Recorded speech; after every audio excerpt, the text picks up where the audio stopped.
aroma siomay Mang Asep akan tetap menempel di tubuhmu, bahkan setelah kamu mati. Selamat datang di Jagat Demit, membuka gerbang dunia tak kasat mata.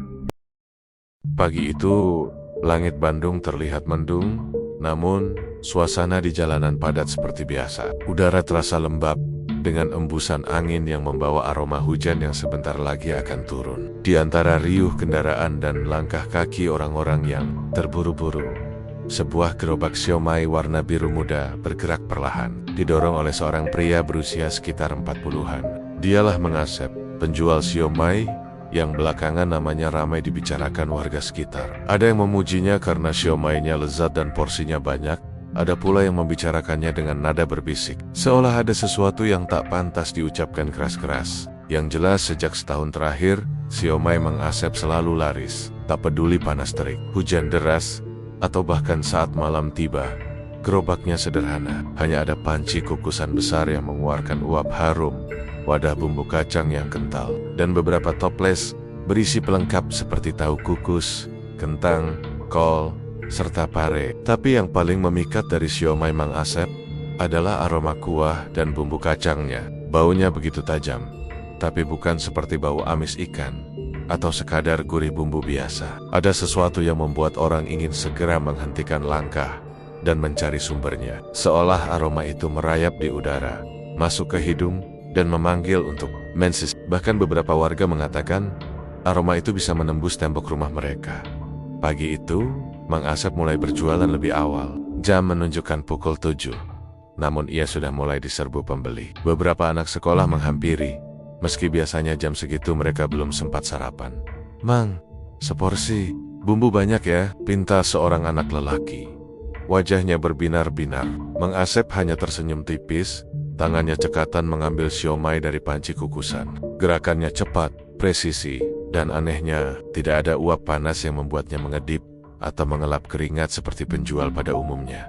Orang-orang yang lewat melirik, lalu satu persatu ikut memesan. Bahkan ada yang rela menunggu meski antreannya panjang.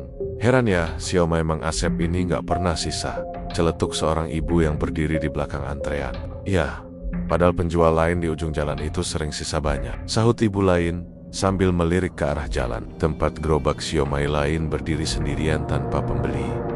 Yang membuat warga makin penasaran adalah fakta bahwa siomay Mang Asep selalu habis, bahkan sebelum jam makan siang. Jika dagangan penjual lain hanya ramai di jam-jam tertentu, Mang Asep tidak pernah sepi dari awal sampai akhir. Aneh ya, semakin ramai pembelinya, aroma siomay itu semakin kuat. Pernah suatu hari hujan deras mengguyur Bandung dari pagi hingga sore. Jalanan becek, udara dingin menusuk tulang. Kebanyakan pedagang keliling memilih berteduh atau pulang lebih awal. Tapi Mang Asep tetap berkeliling, meski hujan membasahi bahunya. Uap kukusan dari gerobaknya tampak lebih tebal, menggantung di udara seperti kabut kecil yang mengikuti ke mana ia mendorong gerobaknya. Warga yang awalnya malas keluar rumah justru tergoda untuk membeli. "Aduh, dari tadi di rumah nyium bau siomay, nggak tahan." Ujar seorang bapak sambil keluar membawa payung. Entah bagaimana, pembeli-pembeli itu tidak peduli hujan. Mereka berdiri berdesakan di bawah payung kecil, rela basah kuyup demi seporsi siomay hangat itu. Dan setiap kali Mang Asep melayani pembeli, tatapan matanya tampak redup namun fokus, seolah sedang menghitung sesuatu di dalam kepalanya. Ada pula kejadian aneh yang membuat sebagian warga merinding. Beberapa orang mengaku pernah mencium aroma siomay itu, padahal mereka berada cukup jauh dari lokasi Mang Asep berjualan. Seorang ibu rumah tangga pernah cerita pada tetangganya bahwa ia sedang menjemur pakaian di lantai 2 rumahnya, ketika tiba-tiba aroma siomay menyeruak dari arah belakang rumah. Padahal tidak ada jalan di sana, hanya tembok tinggi dan kebun kosong. Ia penasaran dan mencoba mengintip dari jendela, namun tidak melihat siapa-siapa. Aneh ya, rasa lapar yang tiba-tiba muncul membuatnya langsung turun, mengambil payung dan berjalan ke jalan utama, hanya untuk menemukan Mang Asep sedang melayani pembeli di ujung jalan. Semakin hari, keanehan ini menjadi bahan bisik-bisik di warung kopi, di antrian tukang sayur, bahkan di angkot. Beberapa warga mulai mempertanyakan, bagaimana mungkin dagangan siomay bisa laris setiap saat, dalam cuaca apapun, tanpa henti. Apalagi, Beberapa penjual siomay lain di sekitar wilayah itu mengeluh karena penghasilan mereka anjlok drastis sejak Mang Asep muncul. Meski begitu, tak satu pun pembeli yang benar-benar berhenti membeli siomay Mang Asep. Rasanya terlalu enak, terlalu mengikat untuk dilewatkan. Bahkan ada yang berkata, sekali mencicipi, sulit untuk melupakan rasa itu. Seorang bapak yang biasa membeli siomay setiap 3 hari sekali, kini membelinya setiap hari tanpa absen. Saat ditanya kenapa, ia hanya menjawab, entahlah, rasanya kalau nggak makan sehari, badan ini lemas. Suatu pagi yang cerah, seorang penjual siomay keliling lain bernama Pak Rahmat kebetulan melintas di depan rumah Mang Asep saat hendak berangkat jualan. Ia melihat gerobak Mang Asep sudah siap didorong keluar. Namun yang membuatnya heran adalah aroma siomay itu sudah tercium kuat, padahal panci kukusan belum dibuka. Seolah-olah aroma itu berasal dari sesuatu yang lain, bukan sekadar bumbu atau Pak Rahmat hanya menggeleng dan melanjutkan perjalanan. Tapi rasa penasaran itu menancap di kepalanya hari demi hari. Nama Mang Asep semakin dikenal di kalangan warga sekitar. Ada yang menganggapnya sebagai penjual siomay paling sukses di Bandung. Ada pula yang diam-diam merasa waspada. Namun satu hal yang pasti, tidak peduli panas, hujan, atau malam larut, gerobak biru muda itu selalu bergerak, menyebarkan aroma yang seakan memanggil siapa saja untuk datang. Dan bagi sebagian orang yang sudah terlalu sering membeli, mereka mulai merasakan sesuatu yang aneh. Tubuh terasa lemas saat belum makan, kepala pusing, dan pikiran hanya dipenuhi satu hal. Siomay Mang Asep itu baru awal dari sesuatu yang jauh lebih gelap, yang perlahan-lahan mulai menyeruak di balik kesuksesan. Luar biasa si penjual siomay itu. Pagi itu, langit Bandung sedikit berkabut setelah semalaman diguyur hujan. Jalanan masih basah, meninggalkan aroma tanah yang bercampur dengan bau knalpot kendaraan. Di ujung jalan pelesiran, 3 penjual siomay keliling berkumpul di bawah pohon besar yang daunnya meneteskan sisa air hujan. Mereka duduk di bangku kayu kecil, masing-masing memandangi gerobak mereka yang sepi pembeli. Pak Rahmat, penjual siomay berusia 50 tahun yang sudah belasan tahun berjualan di wilayah itu, menghela napas berat. Sejak Mang Asep datang, pelanggan saya makin berkurang. Dulu tiap pagi begini udah ramai. Sekarang bisa duduk begini sampai jam 10 tanpa ada yang beli. Bukan cuma di sini, sahut Dani, penjual siomay muda yang baru 2 tahun berjualan. Saya biasanya keliling ke sekolah-sekolah, tapi sekarang anak-anak malah nyariin siomay Mang Asep. Katanya lebih enak, lebih wangi, lebih nagih. Dani menekankan kata terakhir dengan nada heran, seolah tak percaya sendiri. Yang ketiga, ujang penjual siomay yang jarang bicara hanya mengangguk pelan, tapi matanya mengarah ke kejauhan, ke arah jalan tempat Mang Asep biasanya lewat. Aku pernah coba ngikutin dia waktu sore, tapi entah kenapa dia menghilang di gang sempit dekat lapangan. Pak Rahmat menoleh cepat. Menghilang gimana maksudnya ya? Aku lihat dia dorong gerobak masuk ke gang kecil yang gelap. Aku kira dia mau pulang lewat jalan pintas. Aku ikut dari belakang, tapi pas belok, gak ada siapa-siapa. Gang, itu buntu. Gak ada rumah, gak ada pintu, cuma tembok tinggi. Tapi aku jelas lihat dia masuk ke situ. Ujang berkata pelan. Suaranya seperti takut didengar orang lain.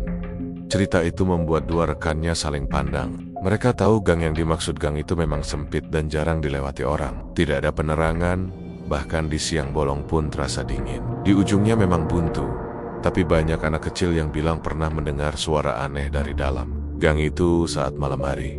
Sejak cerita Ujang itu, rasa penasaran Pak Rahmat makin menjadi. Ia mulai memperhatikan kebiasaan Mang Asep. Anehnya, tidak peduli berapa banyak pembeli yang ia layani, isi panci kukusannya tidak pernah terlihat berkurang drastis. Bahkan saat antrean mengular, uap panas yang keluar dari kukusannya semakin tebal dan aromanya makin menusuk hidung. Pernah suatu kali Pak Rahmat mencoba menghitung jumlah porsi yang terjual. Tapi saat ia sudah hampir memastikan angka, tiba-tiba kepalanya terasa pusing dan pikirannya buyar. Seolah ada sesuatu yang mengusir rasa ingin tahunya. Doni pun punya pengalamannya sendiri. Suatu malam, saat ia pulang dari berdagang, ia melihat Mang Asep masih mendorong gerobaknya di jalanan sepi. Waktu itu sekitar pukul 11 malam, dan hujan rintik-rintik turun. Dani penasaran, kenapa Mang Asep masih keliling. Ia memutuskan mengikuti dari jauh. Gerobak itu berbelok ke jalan yang lebih gelap. lalu berhenti di depan sebuah rumah kosong yang sudah lama tak ditempati. Dari balik gerobak, Dani melihat ada sosok tinggi kurus berdiri di depan Mang Asep. Tubuhnya membungkuk, rambutnya panjang, menutupi wajah, dan tangannya panjang sekali seperti tidak wajar. Mereka seperti sedang berbicara, meski yang terdengar hanyalah suara desis bercampur bunyi kukusan mendesis.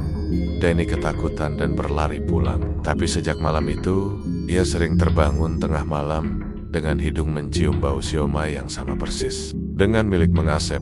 Bau itu begitu nyata, sampai ia yakin ada yang sedang memasak di luar jendela rumahnya. Namun setiap kali ia mengintip, halaman rumahnya kosong.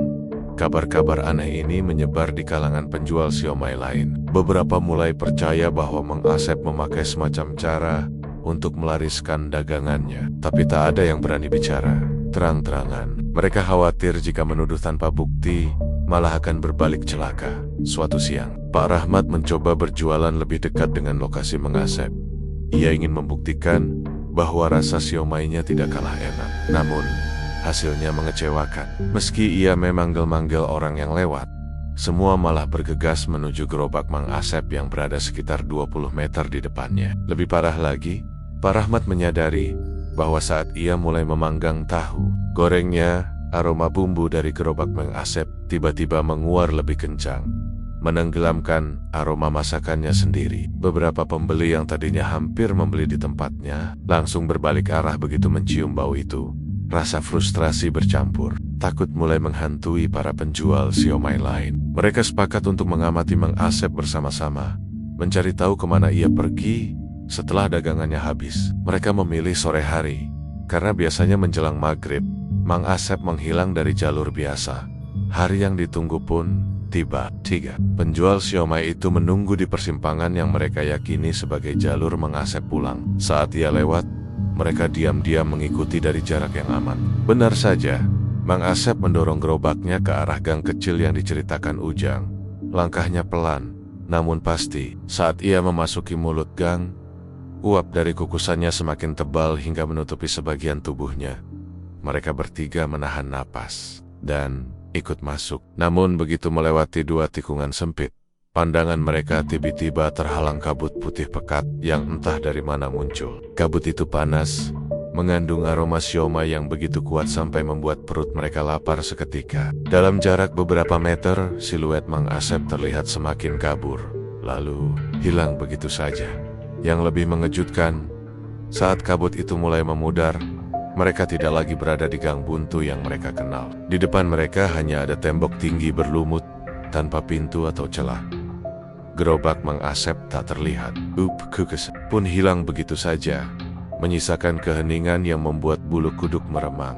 Mereka saling pandang, pucat, tak tahu harus berkata apa. Satu hal yang jelas, apapun yang dilakukan Mang Asep untuk membuat siomaynya selalu laris, itu bukan cara biasa. Dan mulai hari itu, rasa takut mereka jauh lebih besar daripada rasa kesal karena kalah saing. Karena mereka sadar ada sesuatu yang berbahaya di balik aroma menggoda itu. Sesuatu yang mungkin bisa menelan siapa saja yang terlalu dekat. Malam di Bandung itu terasa lebih dingin dari biasanya. Hujan baru saja reda, meninggalkan genangan air di jalan yang memantulkan lampu-lampu jalan. Kebanyakan pedagang keliling sudah pulang, dan suasana mulai sepi. Namun dari kejauhan terdengar bunyi roda gerobak berderit pelan, diiringi desis kukusan yang stabil. Aroma siomay yang khas menyelinap di udara malam, menembus pintu dan jendela ramai-ramai yang terkunci rapat. Itu adalah gerobak Mang Asep. Tidak seperti penjual siomay lain yang berhenti berjualan saat malam tiba. Ia kadang justru berkeliling larut malam, bahkan mendekati tengah malam. Beberapa warga awalnya mengira itu hanya kebiasaan mencari pembeli terakhir sebelum pulang. Namun, ada yang merasa aneh, pembelinya di jam segitu bukanlah orang-orang biasa yang mereka kenal. Pak Rahmat, yang masih diliputi rasa penasaran sejak kejadian di Gang Buntu beberapa hari lalu, memutuskan untuk mengintip dari balik tirai rumahnya. Rumahnya berada di ujung jalan kecil, dan dari situ, ia bisa melihat Mang Asep berhenti di bawah lampu jalan yang remang. Tak lama kemudian, dari arah gelap di ujung jalan, muncul seorang sosok tinggi kurus. Gerakannya lambat, seperti melayang. Tubuhnya dibungkus mantel panjang yang basah kuyup, dan wajahnya nyaris tak terlihat karena tertutup bayangan topi lebar. Yang membuat Pak Rahmat membeku adalah saat sosok itu mendekat. Lampu jalan di atas mereka berkelip, lalu mati seketika. Dalam remang cahaya dari jendela rame-ramai yang jauh, ia bisa melihat bahwa bayangan sosok itu tidak ada. Kakinya melangkah di atas genangan air, namun airnya tidak bergerak sama sekali. Tidak ada cipratan. Mang Asep melayani sosok itu seperti melayani pembeli biasa. Tangannya cekatan mengambil siomay dari kukusan, menaruhnya di piring, lalu menuangkan bumbu kacang. Tapi gerakannya terlihat sedikit berbeda, lebih pelan, seolah penuh kehati-hatian. Sosok itu mengangkat kepalanya sedikit, dan Pak Rahmat bisa melihat kulit wajahnya pucat kebu-abuan, dengan mulut yang terlalu lebar. Lalu terdengar suara berat, serak, dan seperti datang dari rongga yang kosong.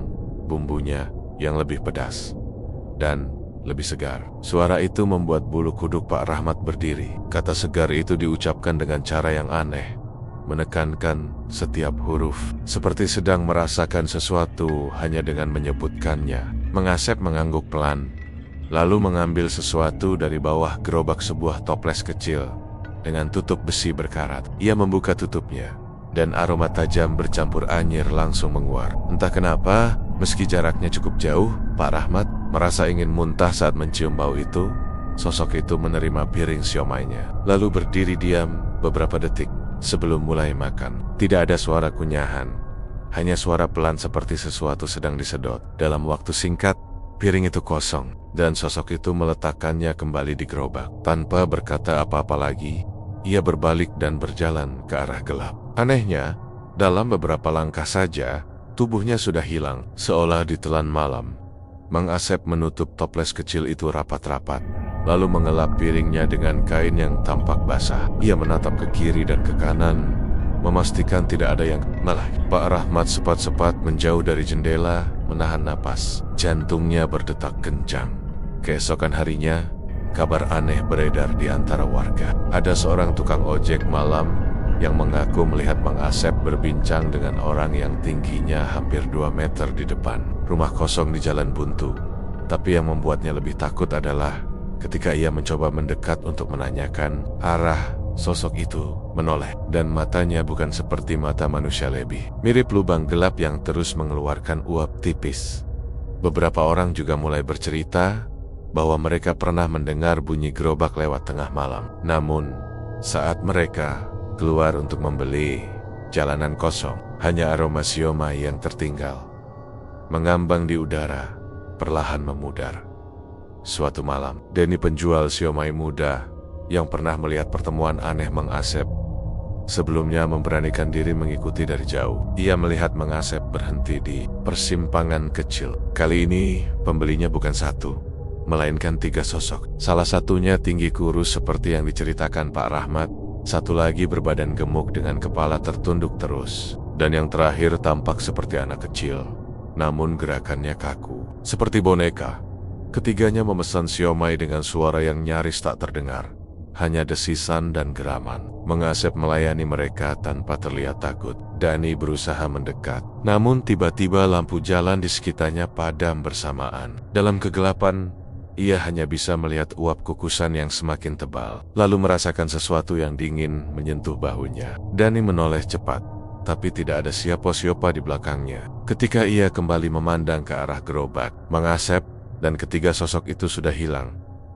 Sejak malam itu, Dani tidak berani lagi keluar rumah setelah maghrib. Tapi rasa takutnya bukan hanya pada Mang Asep, melainkan pada aroma siomay itu sendiri. Karena entah kenapa, setiap kali bau itu tercium, ia merasa seperti ada yang mengawasinya dari kegelapan, menunggu saat yang tepat untuk mendekat. Yang jelas, para penjual siomay lain kini yakin bahwa pembeli-pembeli malam Mang Asep bukanlah manusia biasa. Dan yang lebih menakutkan, tidak ada yang tahu apa yang mereka lakukan dengan siomay yang mereka makan. Namun satu hal pasti, sejak kemunculan pembeli-pembeli itu, aroma siomay Mang Asep di siang hari terasa semakin kuat dan semakin sulit diabaikan. Hari itu, Bandung diguyur hujan sejak pagi. Jalanan licin, udara dingin menusuk tulang. Namun di tengah cuaca seperti itu, gerobak siomay Mang Asep tetap berkeliling. Uap panas dari kukusannya membentuk kabut tipis yang mengikuti di belakangnya. menempel di udara seperti awan kecil yang tak mau hilang. Aroma siomainya semakin tajam, menusuk hidung setiap orang yang berada di radius puluhan meter. Banyak orang mengatakan, rasa lapar yang muncul setiap kali mencium bau itu bukanlah rasa lapar biasa. Rasanya seperti ada dorongan yang mendesak dari dalam kepala, memerintahkan untuk membeli, memakan, dan menghabiskan siomay itu secepat mungkin. Bahkan beberapa warga yang biasanya jarang jajan di luar rumah mulai tergoda. Siang itu, seorang pegawai toko bernama Satria memutuskan untuk membeli seporsi siomay Mang Asep. Ia biasanya hanya makan di warung sebelah tempatnya bekerja. Namun, sejak pagi hidungnya terus saja menangkap aroma siomay itu. Padahal gerobaknya belum terlihat. Begitu Mang Asep lewat di depan tokonya, Satria langsung keluar dan memesan. Rasanya memang luar biasa. Bumbu kacangnya kental, gurih, dengan sentuhan manis dan sedikit asam yang pas. Kuahnya hangat dan aromanya membuat badan terasa nyaman. Satria menghabiskan satu porsi besar dalam waktu singkat. Namun yang aneh, ketika ia kembali masuk ke toko, aroma itu tetap mengikutinya. Ia mengira mungkin karena bajunya terkena uap kukusan tadi. Tapi meski ia sudah mencuci tangan dan mengganti baju, bau itu tidak hilang. Malamnya, Satria merasa semakin aneh. Ia duduk di ruang tamu sambil menonton televisi. Namun hidungnya terus menangkap aroma bumbu kacang itu. Bukan aroma sisa makanan, tapi aroma yang sama persis seperti saat siomay itu baru saja disajikan di piring. Matanya mulai terasa berat, dan tak lama kemudian ia tertidur di sofa. Dalam tidurnya, ia bermimpi sedang duduk di bangku kecil di pinggir jalan, menunggu siomay dihidangkan. Di depannya, Mang Asep berdiri, menunduk, mengaduk bumbu kacang di mangkuk besar. Namun ketika Satria menoleh ke sekeliling, ia sadar bahwa ia bukan di jalan biasa melainkan di sebuah pasar malam yang kosong, dengan gerabak-gerabak tua berkarat yang ditutup kain hitam. Tidak ada orang lain, hanya uap panas yang keluar dari kukusan Mang Asep menyelimuti area itu. Mang Asep mengangkat wajahnya, dan Satria terkejut. Matanya kosong, hitam sepenuhnya tanpa putih mata. Bibirnya tersenyum lebar, dan di piringnya, siomay yang disajikan bukan terbuat dari ikan atau tahu, melainkan potongan daging berwarna pucat. Satria terbangun dengan napas terengah-engah. Keringat membasahi tubuhnya, tapi bau itu tetap ada, bahkan lebih kuat dari sebelumnya. Beberapa hari kemudian, Satria jatuh sakit. Tubuhnya lemas, wajahnya pucat, dan matanya tampak sayu. Ia tidak nafsu makan apapun selain siomay Mang Asep. Setiap kali mencoba makan makanan lain, rasanya hambar. Namun begitu ia membeli siomay Mang Asep, tenaganya kembali, meski hanya sementara. Cerita Satria bukan satu-satunya. Seorang ibu rumah tangga bernama Ratna juga mengalami hal serupa. Ia membeli siomay Mang Asep sepulang belanja di pasar. Dan setelah itu aroma kuahnya terus menempel di rumahnya, terutama di kamar tidur. Malam pertama ia mencoba mengabaikannya, namun bau itu semakin kuat, seperti datang dari bawah tempat tidurnya. Malam kedua, ia bermimpi berada di dapur rumahnya sendiri. Di atas meja, ada panci kukusan besar yang mendesis. Ia mendekat, mencoba membuka tutupnya. Namun uap panas menyembur keluar dan di dalamnya, ia melihat tangan manusia dengan kuku panjang terendam di antara siomay dan tahu kukus.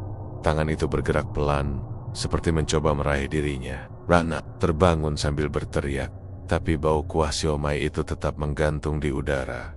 Lama-kelamaan, para pembeli yang sering membeli siomay Mang Asep mulai menunjukkan tanda-tanda aneh. Kulit mereka pucat, tubuh mereka terlihat kurus, dan mata mereka kosong, seakan pikirannya melayang entah kemana. Mereka hanya terlihat bersemangat ketika melihat atau mencium bau siomay. Mang Asep, ada seorang bapak yang bekerja sebagai sopir angkot, biasa nongkrong di pangkalan sambil makan gorengan. Sejak ia mencoba siomay Mang Asep, ia tidak pernah lagi terlihat makan selain itu. Rekan-rekannya sering bercanda memanggilnya pelanggan setia. Tapi suatu sore, mereka melihatnya duduk sendiri di bangku pangkalan, memandang kosong ke jalan. Ketika ditanya, ia hanya berkata pelan, "Bau itu manggil saya." Semakin lama, aroma siomay Mang Asep seakan punya kehidupan sendiri. Ada warga yang mengaku mencium bau itu di kamar mandi, di tengah malam, padahal tidak ada orang lewat. Ada pula yang merasakannya di dalam angkot yang penuh penumpang. Dan yang paling menyeramkan, beberapa orang yang mencium bau itu terlalu sering mulai kehilangan tenaga, seolah-olah aroma itu menyedot sesuatu dari dalam tubuh mereka. Pak Rahmat, yang terus mengamati dari jauh, mulai menyadari pola yang mengerikan. Aroma itu bukan sekadar pemikat pembeli. Itu adalah sesuatu yang mengikat, menempel, dan perlahan mengambil bagian dari orang yang menghirupnya. Ia yakin, jika seseorang terus mencium dan makan siomay itu, lambat laun mereka akan menjadi seperti orang-orang yang kini berjalan lamban di sekitar kampung dengan mata kosong dan wajah pucat korban aroma yang mengikuti pulang. Dan semakin hari, aroma itu bukan hanya mengikuti para pembeli, tapi mulai menyebar ke rame-rame yang bahkan belum pernah membeli, seolah sedang mencari Kobenberg. Sejak aroma aneh itu mengikutinya pulang, Dedi tidak bisa tenang. Setiap kali ia lewat dekat gerobak siomay milik Mang Asep, hidungnya seperti diserbu wangi gurih yang terlalu kuat, seolah memanggil untuk mendekat. Bahkan saat ia memutuskan untuk tidak membeli, aroma itu tetap menempel, membuat pikirannya gelisah. Puncaknya terjadi di malam Jumat, ketika Dedi sengaja berangkat lebih malam untuk mengantarkan pesanan pelanggan. Ia melewati jalan kecil yang jarang dilalui orang, berharap bisa menghindari gerobak Mang Asep. Namun, begitu sampai di tikungan, ia tertegun. Di sana, di bawah lampu jalan yang remang, Mang Asep sedang membungkuk di depan panci kukusannya. Wajahnya tidak terlihat jelas, tapi gerakannya tampak aneh. Kedua tangannya memegang sesuatu yang tidak bisa Dedi lihat jelas, lalu dimasukkan ke dalam panci. Uap panas mengepul, dan saat tertiup angin, aroma siomay itu kembali menusuk hidungnya, membuatnya nyaris pingsan. Dedi mundur selangkah, hendak menghindar, tapi kakinya menginjak ranting kering. Suara itu terdengar jelas di keheningan malam. Mang Asep langsung mendongak, matanya menyapu sekitar. Dedi buru-buru bersembunyi di balik pohon. Dari celah batang, ia melihat sesuatu yang membuat darahnya membeku dari panci kukusan. Bukan hanya uap yang keluar, tapi juga asap tipis berwarna kehitaman, dan di dalamnya tampak seperti bayangan wajah seseorang yang meringis kesakitan. Mang Asep menutup panci itu rapat-rapat, lalu menggumamkan sesuatu dengan suara lirih. Dedi hanya bisa menangkap sedikit. Sudah giliran berikutnya. Setelah itu, Mang Asep menoleh ke kiri dan kanan, lalu kembali melayani pembeli yang tiba-tiba saja muncul, entah dari mana. Dedi terpaku. Pembeli itu tidak terlihat seperti orang biasa. Kulitnya pucat kibuapuan, matanya kosong, dan langkahnya sangat pelan.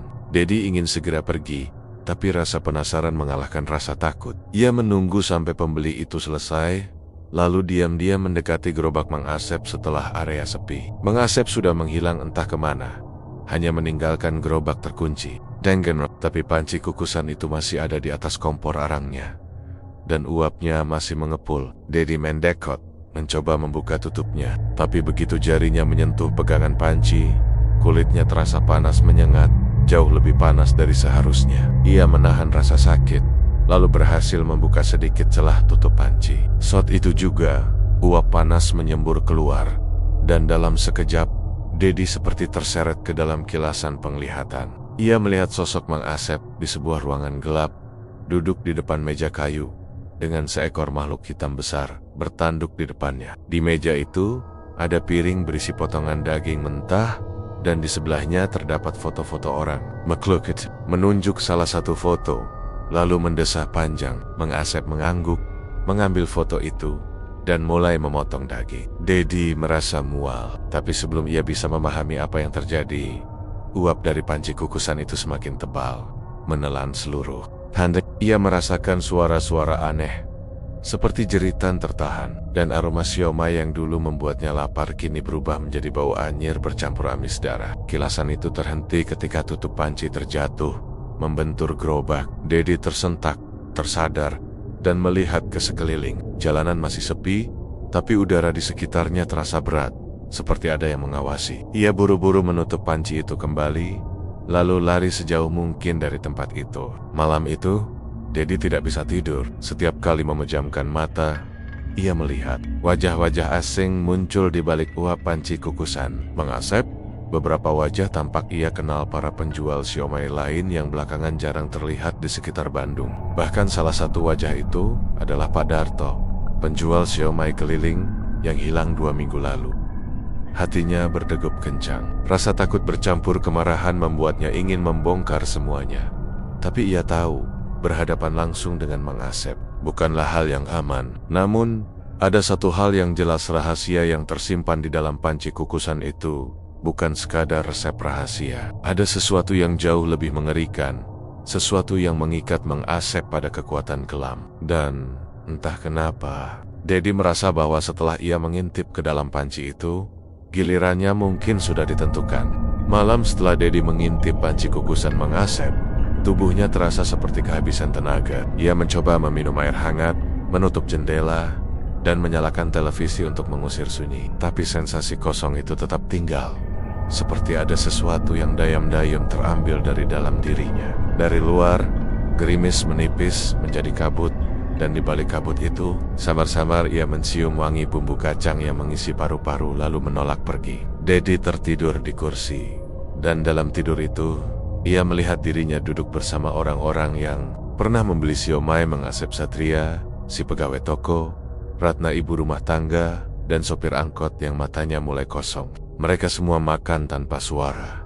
Mulut mereka bergerak-gerak, seperti diseret oleh sesuatu yang tak terlihat. Setiap kali sendok menyinggung bibir, seberkas uap tipis keluar dari lubang hidung mereka, melayang ke atas, menyatu menjadi benong-benong halus yang mengarah ke panci kukusan. Ketika Dedi terbangun, ia mendapati dadanya sesak dan tengkuknya dingin. Di kaca jendela, titik-titik embun membentuk pola seperti jaring. Di ujung jaring itu, ada noda kecoklatan yang menetes lambat, persis warna bumbu. Ia mengusapkannya dengan punggung tangan, lengket, dan beraroma pedas. Pagi harinya, Satria diketemukan tertidur di depan tokonya sebelum sempat membuka pintu. Wajahnya pucat, bibirnya kebiruan, dan ketika kawan-kawannya membangunkannya, yang pertama kali ia minta adalah bukan air melainkan siomay Mang Asep.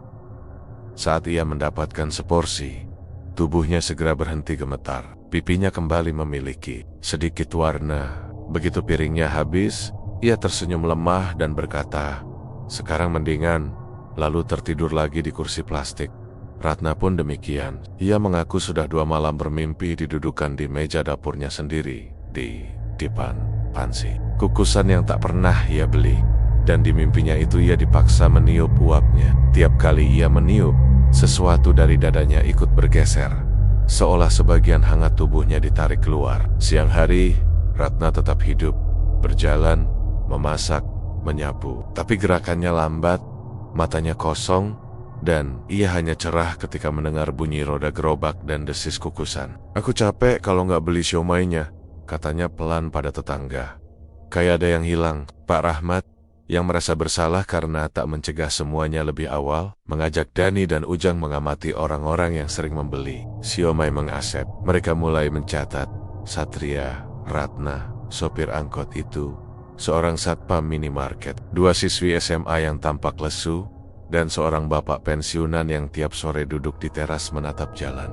Mereka semua masih hidup, tapi seolah tinggal kulit dan gerak. Tak ada luka, tak ada memar, tak ada jejak kekerasan. Namun dari hari ke hari, mereka seperti merosot ke dalam versi diri yang lebih kosong, lebih tenang, lebih patuh pada satu hal. "Aramas, tumbalnya bukan nyawa," bisik Pak Rahmat suatu sore ketika mereka berdiri di ujung gang, pura-pura merokok. Tapi rasanya seperti mereka kehilangan sesuatu yang lebih kecil dari nyawa, tapi penting untuk tetap jadi manusia. "Rasa hidup," sahut Dani tanpa sadar. Kata itu menghantam dada mereka bertiga. Malamnya, Dedi melihat langsung bagaimana rasa hidup itu diambil. Ia belum berani tidur, duduk di dekat jendela dengan lampu dimatikan. Sekitar pukul 1, ia melihat Satria berjalan di tengah jalan kecil itu, mata turbojem, seperti orang yang sedang mengigau. Di belakangnya, bayangan tubuhnya tertinggal setengah langkah, tak menyatu dengan gerak, seperti kertas tipis yang terlambat menempel pada dinding. Di atas kepala Satria, ada kabut sangat halus yang hanya terlihat jika lampu rumah tetangga berkelip. Kabut itu berdenyut, mengikuti napasnya, lalu memanjang menjadi sehelai benang putih tipis yang melayang ke arah ujung jalan, ke arah di mana uap kukusan biasanya muncul. Satria berhenti di bawah pohon, menengadah, mulutnya terbuka sedikit, dan terdengar hembusan halus. Hembusan itu bukan udara biasa. Dedi bisa melihat sinar tipis, seperti kilap minyak di permukaan air, keluar dari dada Satria bersama napasnya. Sinar itu disedot ke arah gelap, hilang di belokan. Satria kemudian berbalik, kembali ke tokonya, dan jatuh tidur di kursi. Pagi hari, ia tak ingat apa-apa, selain keinginan kuat untuk membeli siomay. Dedi mengikuti benang tipis itu beberapa malam kemudian. Ia berjalan pelan, menahan napas ketika aroma bumbu seakan memanggil. Di belokan, kabut mengental menjadi uap kukusan. Di tengah uap itu, Mang Asep berdiri membelakangi, mengaduk sesuatu di dalam panci. Tangannya bergerak pelan, seperti menampung sesuatu yang tidak terlihat, lalu memasukkannya ke dalam kuah. Sesekali ia membuka toples kecil berkarat yang sama, seperti dilihat Pak Rahmat dari kejauhan saat pertemuan dengan pembeli malam, dan menampung satu tetes cairan bening yang turun dari udara, seperti embun yang lahir dari asap. Segar, bisik Mang Asep. Suaranya serak, namun penuh selera. Segar malam ini. Dedi ingin berteriak, namun lidahnya terasa berat. Ketika uap sedikit tersibak, ia melihat sesuatu di permukaan kuah. Bukan daging manusia seperti kilasan ngeri sebelumnya, melainkan bayangan wajah para pembeli, bukan tubuhnya, melainkan kesan tentang mereka. Seperti pantulan air yang menangkap ingatan. Senyum lemah Ratna, tatapan kosong sopir angkot, bahu Satria yang turun naik, menahan sesak. Tean Jenet larut setiap kali Mang Asep mengaduk, menyatu ke dalam bumbu, memberi kuah itu rasa yang tak pernah bisa dibuat dapur manapun. Itulah tumbalnya, bukan tubuh, bukan darah, melainkan rasa hidup. Hangatnya napas, getaran kecil dari harapan, sisa-sisa semangat yang membuat manusia bangun pagi dan bertahan. Diciduk malam demi malam, diembuskan tanpa sadar oleh para pembeli yang keranjingan, dijaring oleh uap, lalu ditukar dengan kepuasan sesaat yang memulihkan tubuh mereka untuk terus menjadi sumber yang sama. Lingkaran itu rapi, kejam, dan nyaris tanpa jejak. Pak Rahmat mencoba memutus lingkaran itu dengan cara sederhana. Ia membagikan siomay buatannya gratis pada Satria, Ratna, juga sopir angkot, berharap lidah mereka ingat bahwa rasa kenyang tak perlu dibeli dari aroma yang jahat. Mereka mau makan, tapi tak lama setelah piring kosong, wajah mereka kembali tirus, keringat dingin di pelipis, dan mata mencari-cari. "Maaf Pak," kata Ratna sambil gemetar. "Ini enak, tapi bukan yang itu." Satria lebih jujur, rasanya kayak minum air kosong. Siang berganti malam, dan pada jam yang sama, mereka kembali berjalan dalam tidur, menghembuskan seutas benang halus ke arah uap yang menunggu. Denny, yang nekat ingin menegur Mang Asep, akhirnya mendapati dirinya berhadapan muka dengan penjual. Itu di sebuah tikungan sepi. Mang Asep tersenyum. Matanya tampak biasa, sore itu biasa seperti mata lelaki 40-an yang mengais rezeki. "Dagangan sepi?" tanyanya ringan, seolah menyadari Dani membuntuti sejak lama. Dani menelan ludah. "Bang, tolong hentikan. Orang-orang, mereka jadi nggak hidup." Mang Asep memandang uap kukusannya sejenak, lalu berkata tanpa intonasi, "Mereka makan, mereka kenyang, mereka pulang. Besok lapar lagi. Apa bedanya? Bedanya, yang hilang bukan cuma lapar." Mang Asep menutup panci, menatap Dani lebih lama. Dalam tatapan itu, Dani merasakan lorong-lorong sempit, gerobak tua yang ditutup kain hitam, dan suara Tower Manowar tanpa kata. "Ini sudah berjalan," ucapnya akhirnya. "Kalau berhenti, akan ada yang menagih. Kamu tidak mau itu terjadi." "Siapa?" tanya Dani.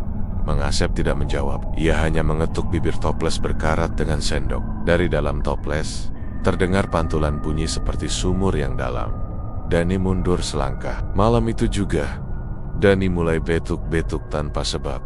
Dan di kaca kamarnya, embun membentuk pola yang sama seperti jendela di jaring tipis, dengan noda kecoklatan di ujungnya. Ia mengira hanya masuk angin, sampai suatu saat ia mendapati dirinya lah yang berdiri di tengah jalan. Mata separuh terpejam, menghembuskan napas yang memanjang menjadi benang ke arah belokan gelap. Ia sadar dalam separuh kesadaran bahwa sekali saja ia mencicipi siomay itu lagi, tubuhnya akan pulih sesaat.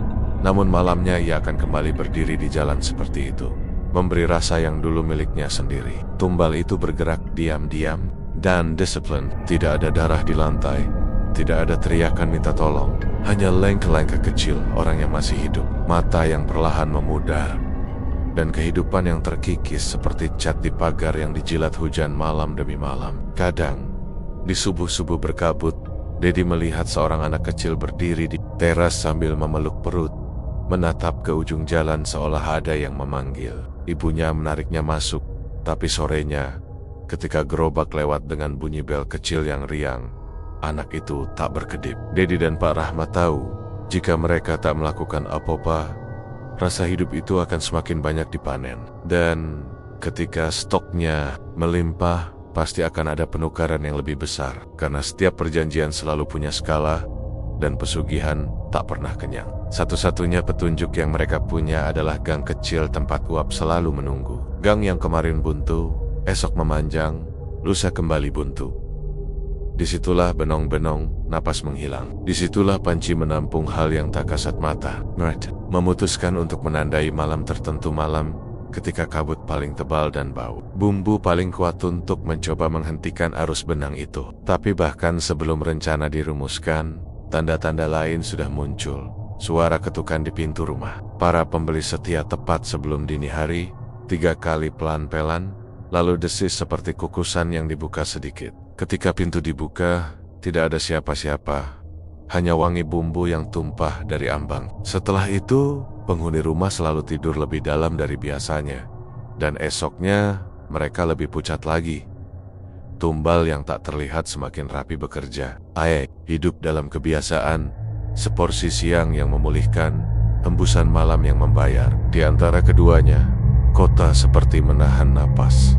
Dedi mencatat jam-jamnya. Pak Rahmat menjaga simpang jalan. Dani memastikan anak-anak tidak berkeliaran saat senja. Tetapi di Bandung yang berkabut, bau siomay itu selalu menemukan jalan masuk. Dan selama rasa hidup orang-orang masih bisa diikat ke panci kukusan itu, Mang Asep tidak pernah kehabisan. Bahan, tidak pernah kehabisan uap, dan tidak pernah kehabisan pembeli. Ketika suatu malam Dedi kembali mengintip dari balik tembok, ia melihat sesuatu yang membuatnya mengerti kenapa korban tetap dibiarkan hidup di permukaan kuah. Tepat sebelum diaduk, muncul garis-garis halus seperti nadi yang berdenyut sinkron dengan napas puluhan orang di rumah masing-masing. Jika satu nadi berhenti, uap di atas panci bergerak gelisah, seperti makhluk lapar yang kehilangan pijakan. Itu berarti mempertahankan korban tetap hidup bukanlah kemurahan hati, melainkan cara agar nadi-nadi itu terus terhubung, agar suplai rasa tidak pernah putus. Dedi mundur, menahan mual. Ia paham, jika mereka ingin memutus arus, mereka harus memutus jalur uap yang menghubungkan Roma-Rama ke panci. Bukan menghadang tubuh, melainkan menutup pintu yang tidak ada di dinding. Namun pintu itu mereka sudah tahu berada di gang yang tidak selalu menjadi gang. Kadang memanjang ke DANG hilang, kadang menjadi pasar malam yang sepi. Dan bila mereka salah langkah, pintu keluar bisa saja tidak kembali lagi. Tumbal yang tak terlihat telah mengubah peta kota di kepala mereka. Setiap tikungan berpotensi menjadi mulut uap. Setiap malam berpotensi menjadi tarikan halus dari dada. Dan besok, jika mereka gagal, mungkin bukan hanya napas orang-orang dewasa yang ditarik. Mungkin napas kecil yang belum paham harga lapar akan ikut terserap. Pada hari itu, bau siomay Mang Asep terasa lebih segar daripada biasanya. Seolah ada panen baru.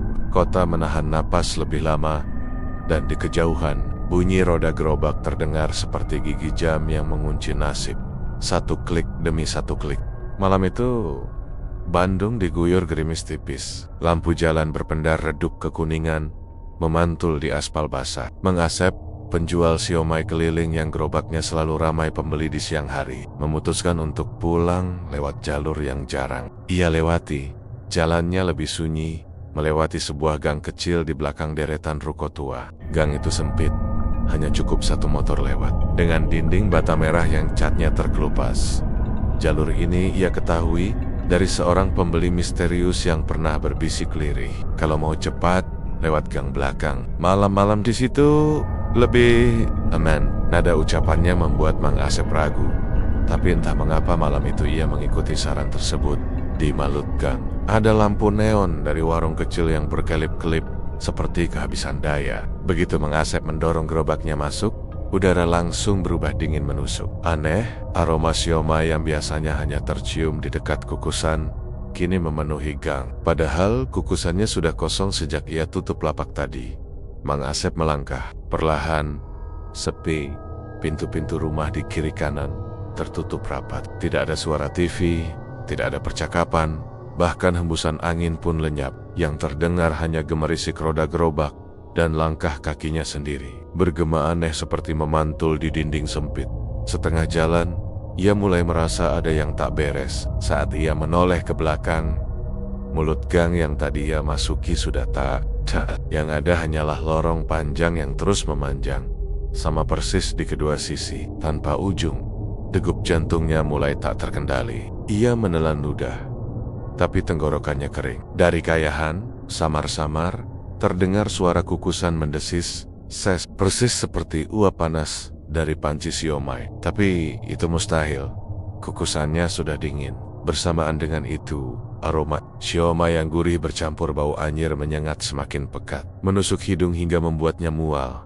Mang Asep mempercepat langkah. Anehnya, setiap beberapa meter ia berjalan, gang itu justru terasa makin panjang, seolah ia tidak bergerak sama. Sek, dari arah depan, muncul siluet seseorang berdiri diam, tubuhnya tinggi kurus, wajahnya gelap tertutup bayangan. Namun di tangannya ada kukusan bambu yang menguap panas. Ketika Mang Asep memicingkan mata, sosok itu mengangkat kukusan perlahan.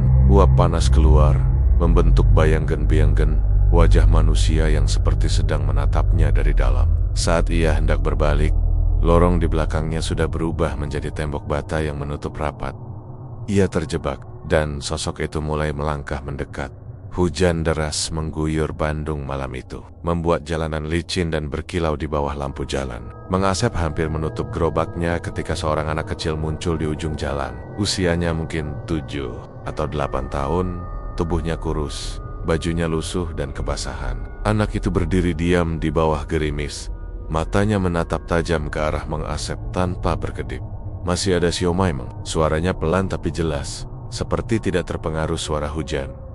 Mang Asep sempat ragu. Kukusan di gerobaknya memang tinggal satu potong siomay, potongan terakhir yang biasanya ia simpan untuk dirinya sendiri. Tapi entah kenapa, tatapan mata anak itu membuatnya merasa harus memberikannya. Tanpa banyak bicara, ia mengambil siomay terakhir, menaruhnya di piring, dan menyiramkan bumbu kacang yang masih mengepul hangat.